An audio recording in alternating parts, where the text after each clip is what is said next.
Welcome to the Artist Advice column.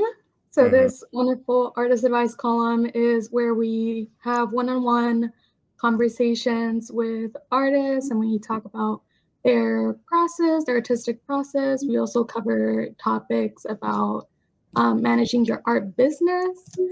Today, we are joined by Guadalupe Hernandez. Guadalupe is a Texas based multidisciplinary artist who focuses his work on themes of immigration and highlighting Mexican traditions.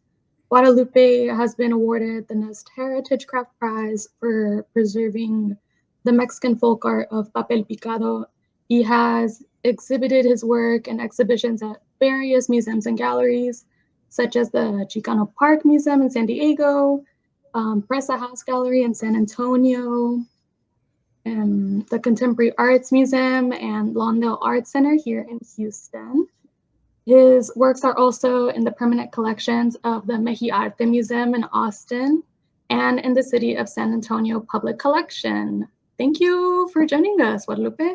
Yeah, thank you for having me. I'm excited to get the opportunity to talk with you and everybody else. Yeah, thank you so much. I guess we can start at the beginning, like all good stories do.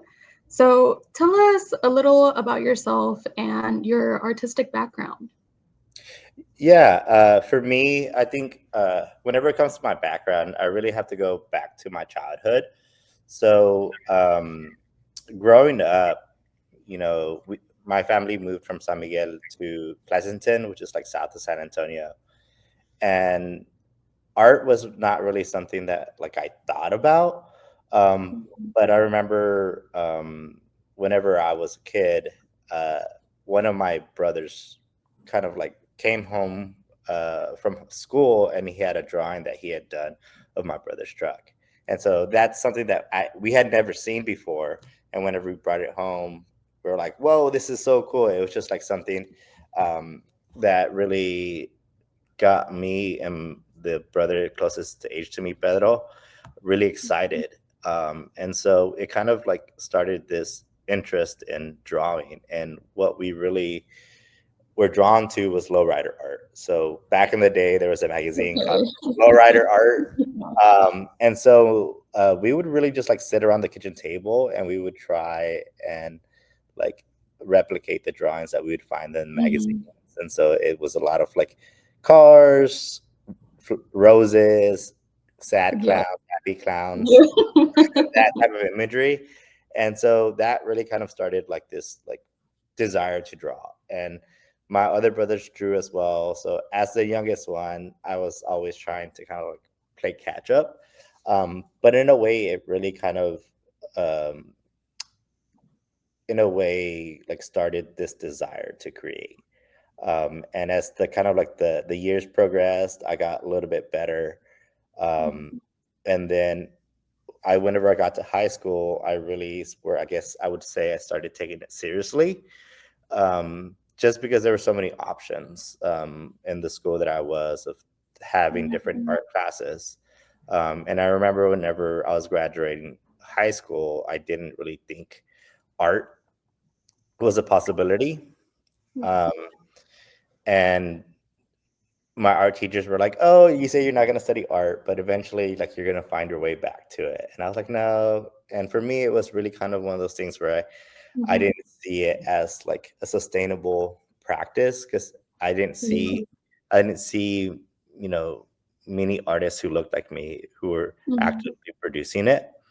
And so then I went to college, and I went to college at Houston Baptist University, now HCU, and I went and was going to study business. And after the first semester, not doing art, Mhm. it kind of just like I missed it. And so after my first semester, I kind of spoke to my parents and to my family. It's like, hey, I'm going to college. I was like, I'm considering, just switching my major to art. And at first I thought, they were gonna be like, oh, like why are you gonna do that? Like you're not gonna, make a living. But they were actually like super supportive and they're like, hey, they're like, Mhm. we you've done this all on your own. Like Mhm. I had gotten scholarships. I had made my way. I was the first member in my college, like in my family, to go to college, and they were kind Yeah. of just like, "Hey, like we haven't been able to help you, but you've done this on your own, and the one thing that Mhm. taught you is how to work. And Oh, so yeah. if you Mhm. decide to do this, you're going to have to work harder um, to make your path and make your trajectory in it. But that's one thing that we have shown you. Um, and so that kind of sparked like Mhm. I would say my first official training in art. And I went there, I graduated, taught for a couple of years, and then went back into grad Mhm. Mhm. school. And then that's where I really started kind of the work that I'm producing now was like towards the end of grad school. And so that's kind of like my Okay. in art. Yeah. Yeah.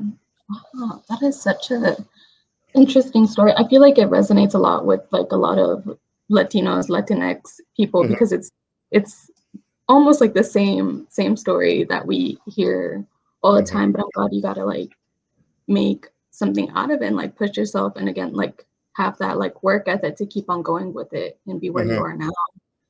Um, Yeah. so how did you make that transition from like being a BFA student to like an MFA student to having your first exhibition? How did that progress? Yeah, I think for me, it was a really interesting like trajectory because whenever I was going through my undergrad, um, I was trying to essentially create artworks that I believed would be accepted into Mhm, exhibitions. mhm. Um, and so I was trying to create works that would kind of fit that narrative or narratives Yeah. that I often saw in there. And so technically, I focused my work on technique. That's where I thought I could excel in. And then Mhm, conceptually, I was essentially trying to find my artistic voice and finding ways that the work would be accepted. Um, Immediately after grad school, I was teaching, and there was like, it's something that a lot of artists go through is kind of like this fatigue or like this slump where for me, I really invested into teaching. I worked at Sharpstown. I really loved teaching there, and I was putting a lot of my energy into working with the students. And so I kind of went like for 2 or 3 years without producing personal work. mhm, I mhm, would produce works as examples for the class. Um, and then what really started creating that transition was I had developed like a AP class at Sharpstown. And mhm, so I was talking to my students about developing their artistic voices and, really thinking, being, intentional about their works, and they were really receptive and they were working and they would come excited about the work that they were doing, and then they kind of started asking me, they're like, "Hey, Mr. Hernandez, like what are you working on right now?" And I'd be like, "Oh, like I'm not really working on anything currently." mhm. um, but it was kind of like one of those things where like it kind of, by working with the students and investing in the students, and then they were like pushing me, Yeah. I began to once again draw and paint, and then that pushed me to go to grad school. And I think that that time where I wasn't producing was actually really good because I was really Mhm, doing like a self-examination of what's the work that I'm doing supposed to be about. And so mhm, whenever I entered grad school, it was really much more of like an intrinsic investigation of my mhm, identity and exploring like this connection that I have to have been born in Mexico, but growing up in the US and really trying to reconnect to like my cultural roots. And then eventually, I think after a couple of years of like really struggling with it, I really figured that memory is like it's a huge part of driving force for my practice. And that kind of took me into working with papel picado as well. um, mhm. Seeing it as like I visited during like times of like celebrations in like December Mhm. and June, which is whenever a lot of like weddings, quinces, baptisms happen in Mexico. And so you see papel picado being hung across the streets and in celebrations. And so it kind of drove me into that force. And then that kind of helped me kind of focus my practice into making it about tradition and memory. And so, yeah. Yeah, that's amazing. So, do you remember what your first exhibition was? Yeah. So I would say my first solo exhibition was actually at Presa House in San Okay. Antonio. So for me, that was actually really special because I grew up south of San Antonio. Uh, and so for me, I really think uh, I would say around like 2021 is where I really started to find my voice and started to participate in a lot of juried exhibitions. So I was kind of looking at different art centers and kind of discerning which opportunities are really beneficial for artists. Over sometimes open calls are done by galleries, which are great, but sometimes they're not the best opportunities for artists who are starting to begin with. And sometimes there's organizations like Lawndale or like the Rockport Art Center or like Mhm. other organizations that are meant to support artists. Um, and I remember I met Rigo uh, at an exhibition that he was curating at Rockport Art Center, and we just started talking about the work. And this was like right before I even really started working with papel picado, Mhm. because predominantly I was working in painting. And he was like, well, what are you working on now? And I was like, oh, like I'm like exploring a new idea. I was like, I do these drawings, I do these paintings, but I was like, I've also started like experimenting with cut paper, and I really want to like it really intrigues me because of the direction my work can go in with this. And so we started talking about this, and then he started sharing like different Mhm. artists who had worked with papel picado, like Carmen Lomas and Mhm. Mhm. other artists that have also connections to Texas. And it really kind of was reaffirming. And then every single time I would go back to San Antonio, I just stop by. And eventually, like a couple of months later, he was like, hey, like, do you want to have a show in San Antonio? And I was like, absolutely. Like for me, since my work was about Yeah. my heritage and my family and kind of like my childhood, Mhm. my parents and my family members can come to my first exhibition. So for me, that was like really special. Yeah, that's fantastic. Honestly, don't underestimate the power of showing up, of Yeah. showing up, getting involved in the community. Hmm. Um, but yeah, since your first exhibition, you have shown your work in and out of state, Hmm. from Texas to California to Colorado to Arizona. Lupe, you're everywhere. You have managed to enter exhibition galleries with a body of work that highlights your Mexican heritage. Hmm. Was there a specific moment or exhibition that significantly shifted your career trajectory? Yeah, I think for me, the opportunity that really um, accelerated my practice would probably be the artist on site residency with the Asia Society here in Houston. Mhm, mhm, So, and also I would take backtrack that I would take Lawndale because um, I was part of the big show in 2021, and I had participated in the big slideshow that they do after the big show. yeah. And so the piece that I exhibited at Lawndale was the first cut paper piece that I had completed and exhibited in a show. And so I started talking about like my practice and my inspiration for the piece.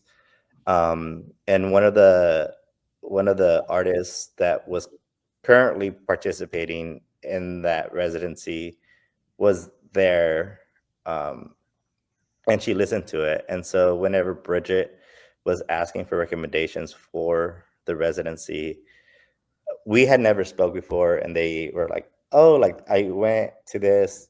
They spoke about this. I think they'd be really great."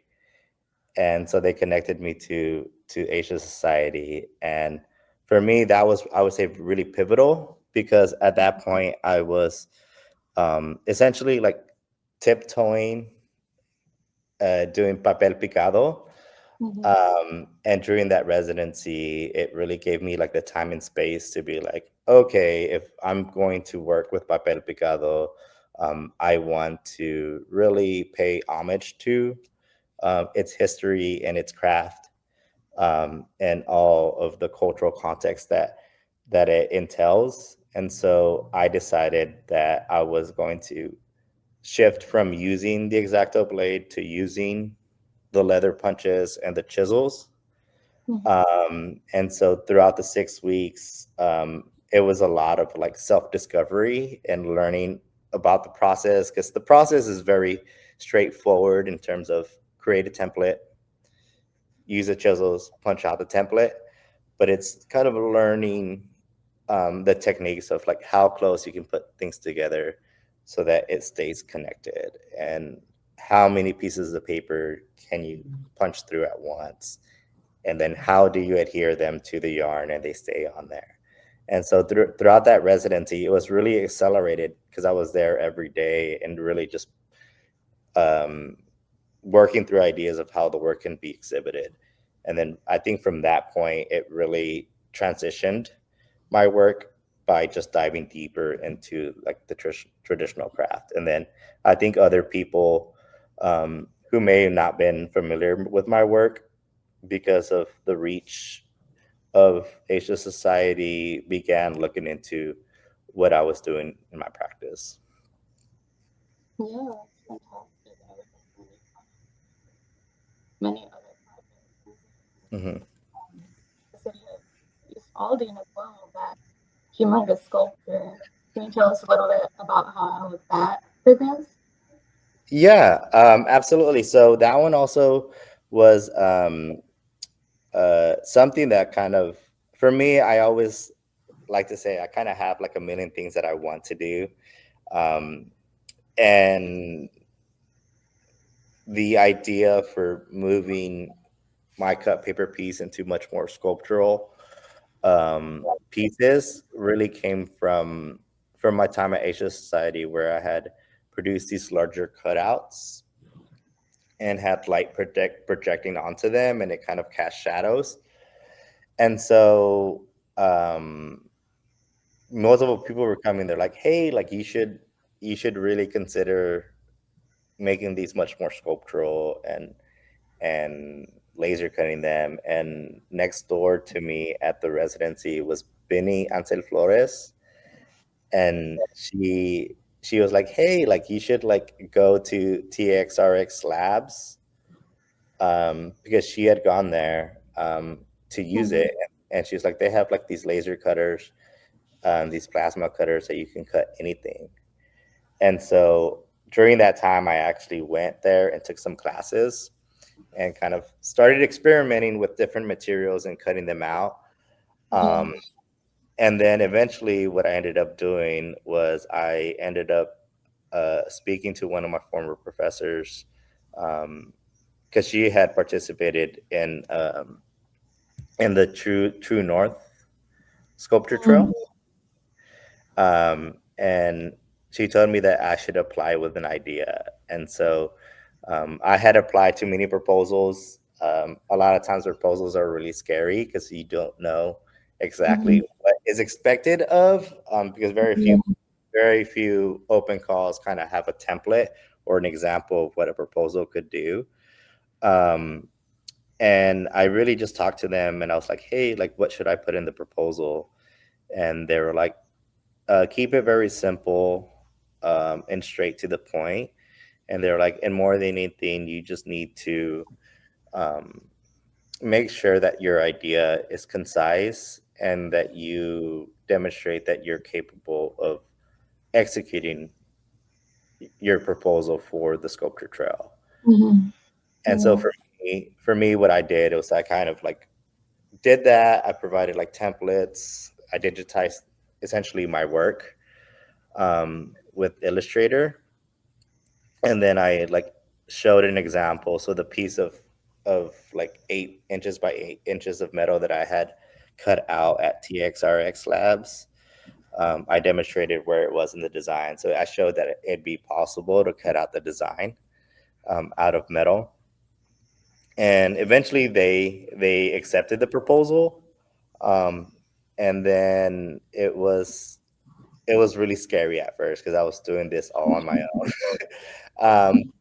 But thankfully, my brothers work with erecting metal buildings, so they're welders and very familiar with a lot of that process. And so I was kind of just calling my brothers and being like, "Hey, like if I'm wanting to have like this 7-foot sculpture, like what type of uh, carbon steel sheet should I use?" And they're like, "Oh, you only need like a 3/16 inch thickness." And then they walked me through a lot of the processes. So it's kind of nice of like, if you don't know how to do something, just finding out who maybe knows something about it and just running to them with a question.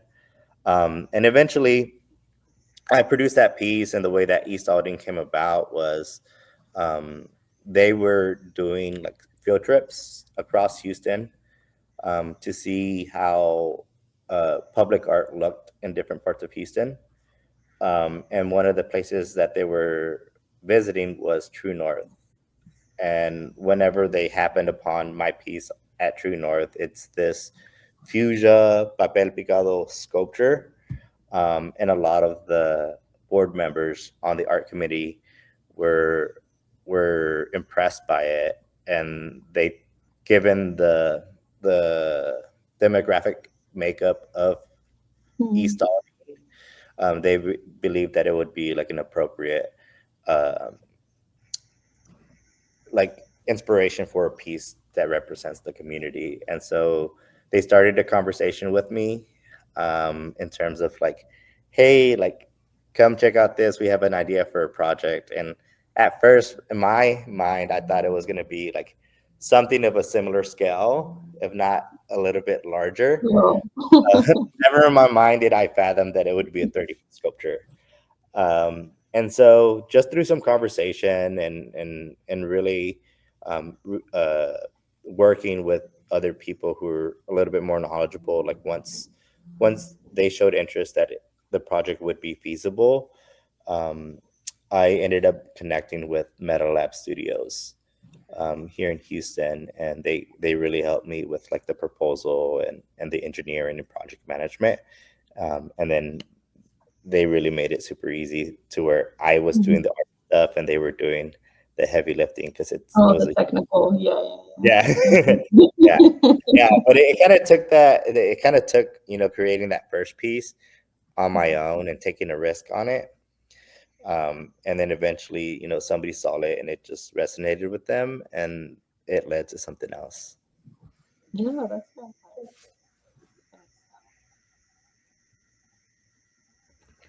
Okay, I'm having a little bit trouble hearing you. Okay. Is that a little better? Yeah, amazing. Yeah. Okay, perfect. So you mentioned a little bit about your proposal with Hmm. that project. So for the sake of a clear narrative, for anyone who may not know what an artist statement is, or an artist proposal. So an artist statement is basically an explanation of the significance of an artist's work, while an artist proposal is a pitch to curators or judges for a gallery or exhibition space. Artist proposals typically include all of the explanations of how you're going to execute an exhibition, photos of an artist's work, and relevant career information about the artist. So, with that established, let's delve into your artist proposal process. So, How did your first few artist proposals look compared to the ones you write today? Yeah, so for me, I would say the first couple of proposals, and I actually looked back through some of them, and I'm like looking back now and the way that I write proposals, I'm like, I completely understand why I didn't move out of like the first phase of the proposal. Mm, But I think at first, I would say like some things that I think most requests for qualifications um, could do is provide basically like a checklist, even if like of what they're expecting or wanting in their proposals. So mm, list of materials that you're going to be using. That's something that I didn't quite think of beforehand. And whether like those materials are gonna have a longevity, right? Like, are they gonna last for years, or is something that it's gonna be up for a year and then it starts to decompose? Um, that's one thing that I really didn't think of whenever I first started writing proposals. Another thing is also realistic uh, budgets mm, for for the entire project.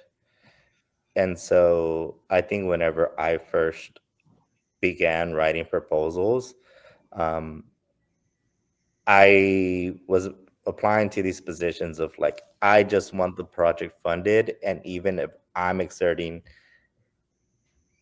an exaggerated amount of hours into the project, as long as the fabrication process gets funded, in my mind, that's how I thought I'll be okay with it, because hopefully that will lead to um, a larger opportunity down the road. But I think also, especially like in grant writings, right? Like you want the artist to get paid. And so budgeting your project to the budget that is provided, I think is enormous. And so I think whenever I first started, I was just thinking of like, I want to create this for mm, this space. And perhaps my ideas were meant for a larger budget, but I was like, I can make it work with this yeah, budget just so it gets produced. So mm, that's something that has definitely shifted in my proposal writing.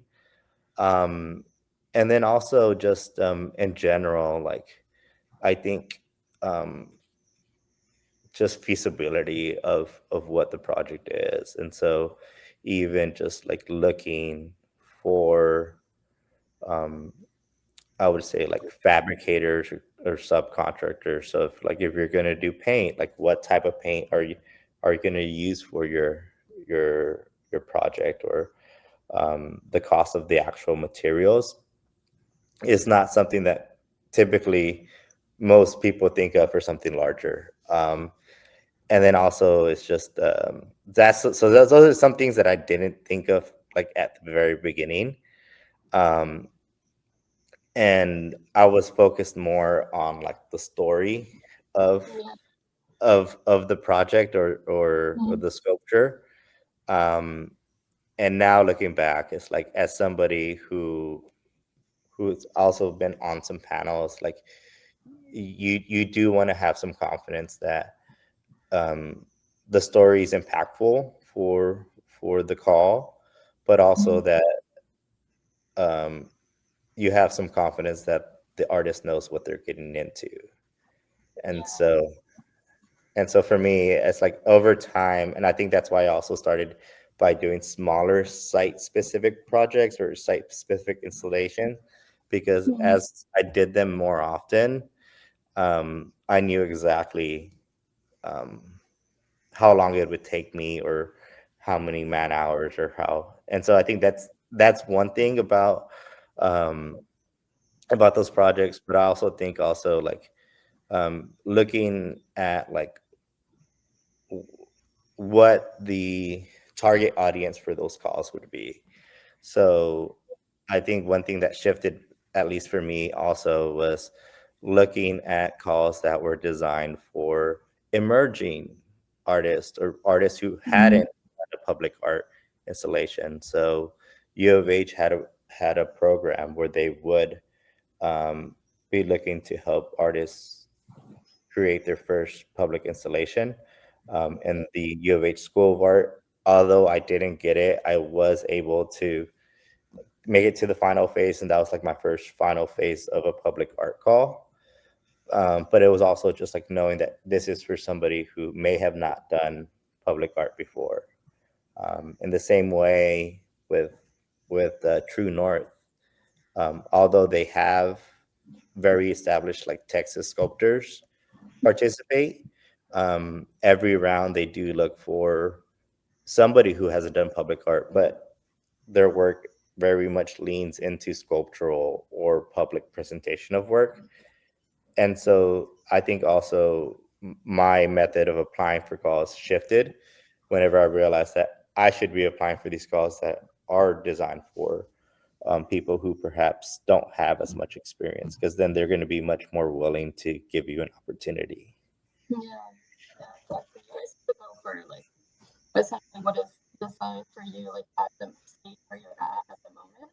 Yeah. Um, but definitely. So for like in that moment from like your first artist proposal till now, was there like a point where you learned a specific lesson or you received feedback that transformed how you approach your proposals?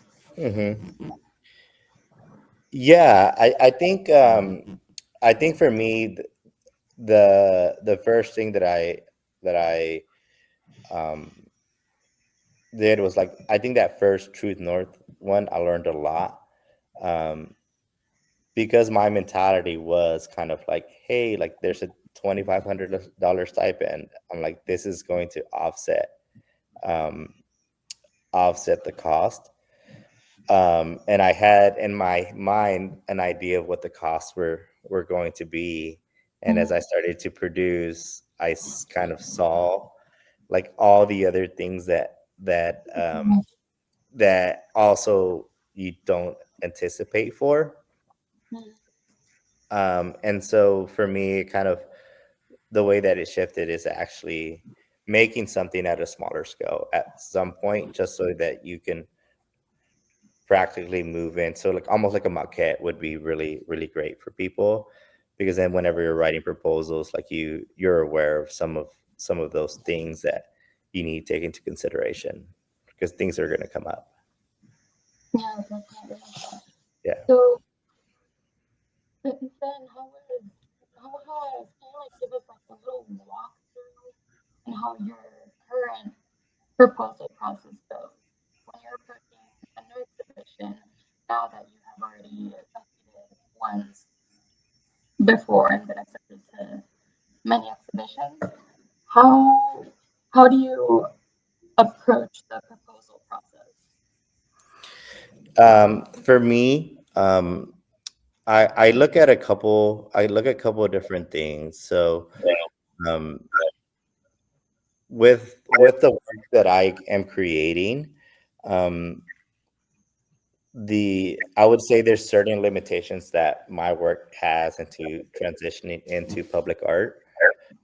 And then the fact that my work is um, cutouts. So I'm looking at ways in which I can create forms that are then covered with the cutouts themselves. So typically, whenever I'm looking at proposals, I kind of think about like, hey, what exactly are they requesting from the artist? So sometimes like they are wanting for there to be like some interactive component that Mm, is present in the sculpture. Um, and my work, I would say it's interactive with light. The light are going to project, but typically that's not the interactive part that they're looking for. So whenever I read the proposal, they usually do have a description of what they have in mind, or what this sculpture is, where the sculpture is going to be placed. And so that's the very first thing is I read through that and I'm like, okay, well, does my work mark those check marks for the proposal? Um, and if they do, then I kind of move forward on it and see kind of like, is the proposal going to be for like inside or outside? Because if the proposal is for sculptural work or a painting or a mural, right? If it's inside, you treat it very differently than it would be outside. So inside, I could maybe use like some acrylic glass or some acrylic plastic or some different materials that maybe are more translucent and can create some interesting lighting effects. But if something's outside, then I have to like use like stainless steel or carbon steel, and so it switches it. And then if if I feel my work would fit into those two things, the next thing I really look into is the budget, um, because very big part of like public art proposals is, I think some organizations or some calls, the budget is sufficient for what they're proposing, but also sometimes, the budget sometimes can be a very restrictive thing where if they're requesting like a 20-foot sculpture, but the budget is $10,000, that's not very feasible. Um, but at the same time, like if you know, if the budget is fair, then you can like scaling what you're proposing has to be very practical with that budget. And so for me, that's kind of like my mindset of whenever I'm going to proposals. And so typically, um, I'll read it first. Does my work fit the description of what they're wanting the work to accomplish? Yes, I move on. Is it going to be inside or outside? Would that work for my proposal if it's inside or outside? If it does, I move on. And then the next thing is, what is the budget for the project? And me now having done a couple of projects, I'm pretty like now I have an idea of how much it costs and what can be accomplished with 20,000, what can be accomplished with 50,000, and knowing that about like 70% of that is going to go into the cost of producing the work. And if I'm lucky, I end up with the remaining amount. Yeah. Well, thank you for that. I'd like to move on to your artist statement and learn how that process works for you. So, when crafting your artist statement, how do you go about explaining the significance of your artwork to curators that may not be 100% familiar with the Mexican culture that influences your pieces? Yeah. I think the artist statement is something that's always evolving. And so I would say, for me, my artist statement is more important in terms of like what is the work that I'm doing currently, um, and what is a driving force behind my practice, rather than kind of like an exhibition statement where there's like a very specific theme. And so for me, I would say like earlier, in my practice, my work really was, focused on like memory and family and kind of like the Mexican diaspora of like having been born there, moving over here, and trying to like reconnect to to my Mexican heritage. Uh, and then that slowly evolved into exploring that heritage through this traditional craft, which is papel picado, and like the use of like the chisels and how the actual process is very physical and like labor intensive, which also resonates with like my upbringing of coming and working in the fields with my parents and then working different jobs all throughout my childhood. And then eventually, like as I continue like investigating like these traditions, my work kind of shifts where now my artist statement is heading more towards like a conversation about like labor and craft, right? Mhm. And how much significance is placed on craft, or how it's sometimes seen as lesser than. But I think that conversation has been shifting over the past few years, where craft is starting to get the recognition that it deserves. um, and that kind of investigation about the importance of labor and craft now is heading me in a different direction. At least I would say the imagery and their information, like the inspiration source, is now I'm gearing it, rather than it being about my family and my childhood memories. It's about investigating and uh, making the work about the artisans themselves. And so now my work, because I'm always investigating about papel picado, now my Mhm. work is much more, I would say, it's starting to become much more archival. And that for my process, I'm researching like the history, I'm researching like the imagery that's used.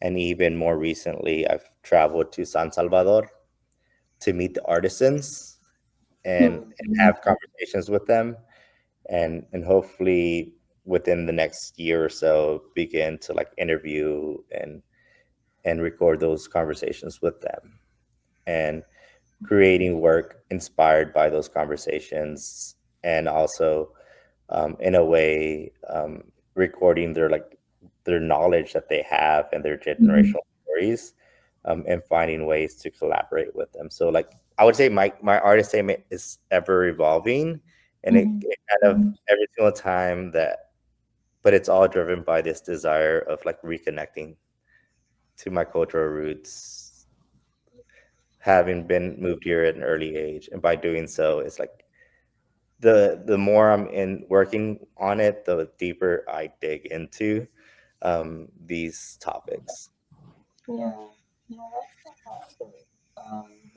For artists that have like a similar background to yourself, is there any key details that you recommend for them to add within their artist statements that can help them gain a ease entry into their exhibits and galleries? Okay, can you repeat that? I'm having trouble. Yeah, for sure, no problem. But is there like for aspiring artists that have a similar background to yourself, was there any details that they can add within their artist statement that you think would help them gain entry to an exhibition? Yeah, I think for the most part, I'm guilty of this, but overly complicate sometimes the writing about my work. Um, and whenever I send, like, have people read over it, and they're like, "You don't talk like this." um, and so I think the best thing that we can do as artist statements is really kind of um, focusing on the influences and inspirations for your work, and how that impacts the work and informs the work that you're creating. And so, for me, someone who works in papel picado, I do include kind of the use of the tools, um, because oftentimes it's something that most people perhaps are not familiar with. And so Mhm. providing a little bit of context to the work is crucial. But then also kind of like the general ideas that I'm exploring for the body of work. And so I think in general, I would say that would be the best things to do, is like keep it simple, um, identify kind of your inspirations for what drives you in producing this work. If it's something that's not as common, providing some context to it, and then letting people kind of take what they want from your work in general. Yeah, that's great. So, okay, the opposite end of the spectrum, have you had a moment where your submission to an exhibition was rejected, and have you ever followed up on a rejection to learn what went wrong? Okay, so I'm having a little bit of hard time hearing. So it's something about rejection. Okay, yeah. So, have you had a moment where your submission to an exhibition was rejected? And have you ever followed up on that rejection to learn what went wrong? And how did that help you shape your future submissions for exhibitions? Yeah, absolutely. I think for me, uh, I am very adamant about applying to multiple calls at a time, and like I said before, I am selective of what I apply to, of whether my work fits the proposal, and whether I would be able to participate. But I've also received several rejections from the um, organizations. And so some organizations do provide like some feedback on your application Mhm. in regards to um, why perhaps you weren't selected. Which those are few and far between, because it's a lot of work to provide that feedback to applicants. Um, but also, I think as well, it's like um, I encourage people to apply to things, um, but also being very intentional in terms of like, if you're reapplying to an opportunity or applying to an opportunity with the same idea, um, it's okay, I would say, for like 2 or 3 applications. Mhm. But then if it's constantly being rejected, like, do a self reevaluation. Yeah. Like, what Mhm. could be the reasoning behind it? And so for me, I always do that much more whenever perhaps it's a concept or idea that I'm currently not doing. Um, and so instead of like presenting a hypothetical idea, perhaps I start to actually do investigation into this idea on my own, so that there is so they can see of how this could possibly progress into something more. Um, and so for me, that's always something that I do, and then it's always constantly like just growing over time. If you're doing writing, Mhm. um, I'm not the strongest writer, and I will admit that any day. But um, it's like anything else. Like if you're reading your writing and you learn something more or you experience something else, all those experiences will kind of change the way that you're presenting something. And so every single time, I'm kind of just slowly shifting the way I'm wording things, because sometimes I read it again and I'm like, it makes no sense. Like I've seen some applications that I've done and I'm like, it makes no sense, and I understand why they're used. So Mhm. just constantly just self reevaluating and not being Mhm. discouraged, because I've applied to several opportunities and I've been rejected and then reapplied and been rejected and then been reapplied and gotten accepted. And sometimes Mhm. it's also like a matter of like timing of like, is Yeah. this a good opportunity for this artist at this point in time of their career?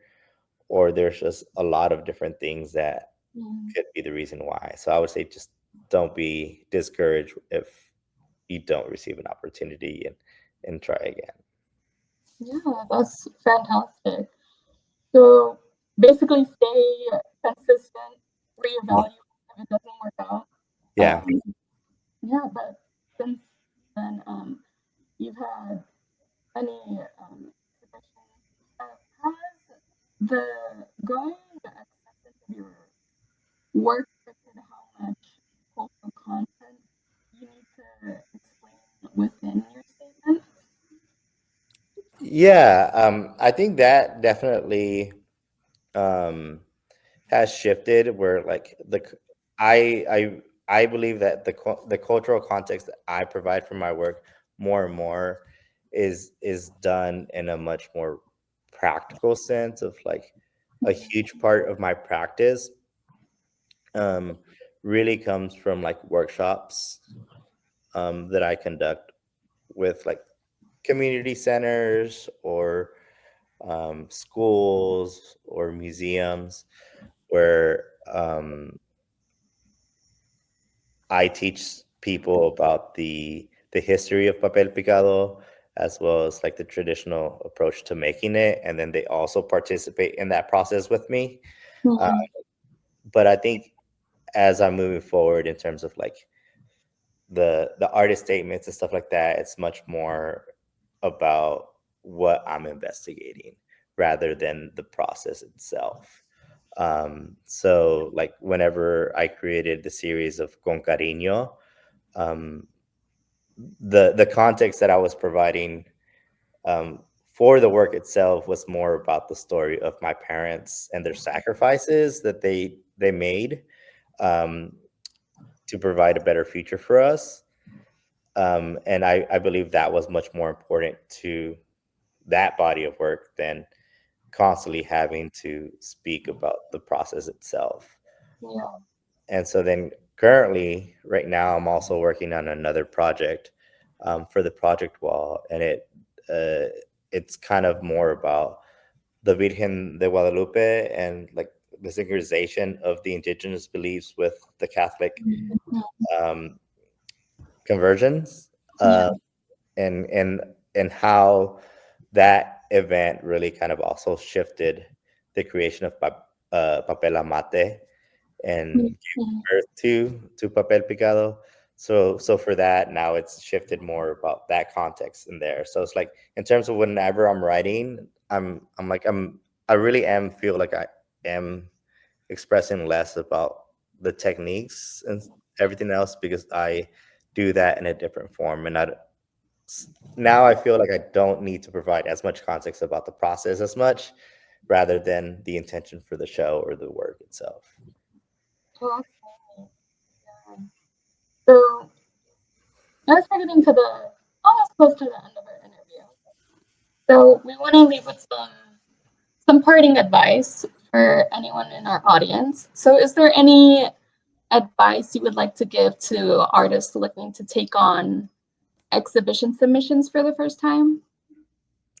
Yeah, absolutely. So I think, uh, I mean, right now there's a couple of call for proposals. So Box 13, I think, is doing their Mm, open call for exhibitions. So definitely, I would say look at different organizations. One, like if it's locally, amazing because you live in Houston, but also looking at other places. Another thing is also um, kind of just looking at what the work you are creating currently, and how much, like how big is your body of work that you have. And so look at the size of where the exhibition would be, and it's like, would your work feel complete in that space? And if you have enough, amazing. If it's farther away, maybe you have time to create new work. So sometimes some exhibitions are like a year or two away from whenever you're proposing. So like think about it in the future, like not even just like what's happening this year, but what's happening next year. mm, Because oftentimes some places will have exhibition proposals a year and a half, 2 years out. Um, and so then doing that, and then also just like um, also just practicing, like having people look at your work, because I think sometimes with juried exhibitions and everything else, we end up uh, exhibiting one or two works at a time. But sometimes also just like having somebody like come over to your house or coming over to your studio. Sometimes people looking at all of your work together, they may come to realize like some connecting, like a thread throughout your work that sometimes you don't think about because you're looking at the work Mhm. individually. So I would say that's a huge recommendation of just like having somebody else like looking at your work as a whole really helps out for proposals, and what can be the theme for it. And so, Yeah, most definitely. Sometimes having that like extra pair of eyes really, really helps. For sure. I think like artists spend so much time with their artwork that they almost become like numb to it at times. But for artists who are already established, what advice would you give them if they're looking to keep their work relevant and in competition within the industry? yeah, I think for the most part, uh, it's hard, especially um, constantly having to produce. I think that's the biggest challenges that artists um, tend to face whenever it becomes of like being relevant. Um, and so the first thing that I would say is like also like um, it's okay for everybody to kind of take a period of rest. Uh, Mm-hmm. I've done that often where, I finish a project and then I go a couple months and stuff like that without doing anything art related before. But also, I think the biggest part is also just like constantly staying connected with other artists.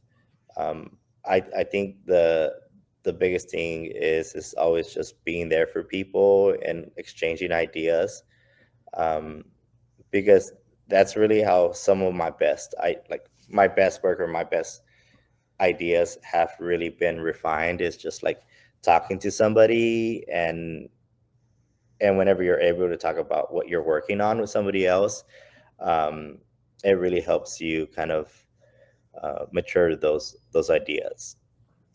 um, and then also just seeing what the conversations are happening um, in the world, and whether that applies Mm-hmm. to your work or doesn't apply to your work. But I think also just constantly wanting to evolve and experiment with your work in different directions, and just not being afraid to doing it, because I Mm-hmm. think the biggest thing that most people face is they want to have sometimes like a unified aesthetic for their work, and they're afraid to explore a new idea that they really would want to, because it doesn't really fit in line to all the work that they've done up to this point.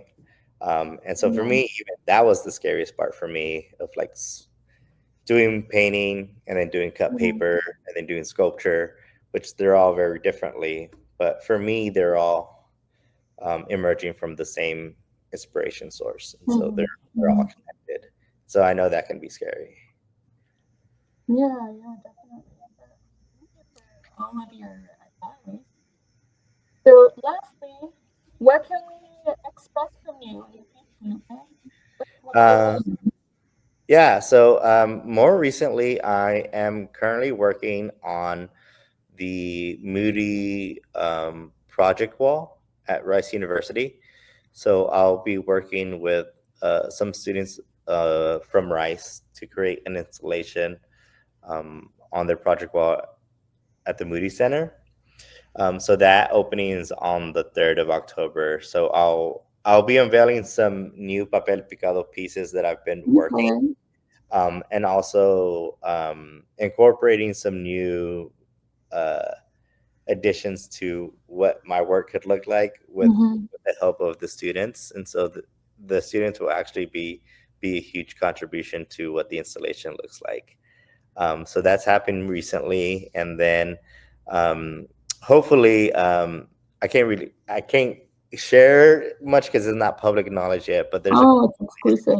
Okay. but hopefully in the next month or two, I'm able to share the news. But there's a couple other exciting projects happening.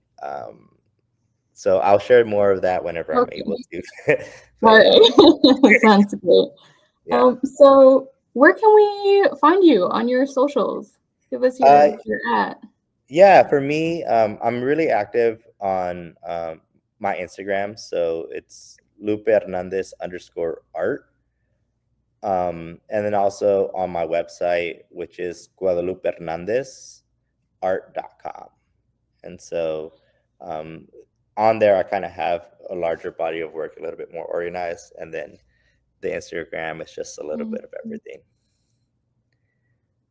Yeah, well, thank you for joining us for the Artist Advice column. It was great having you on here. We look forward to seeing any of your future work. Thanks for joining us. All right. Thank you so much. Appreciate it.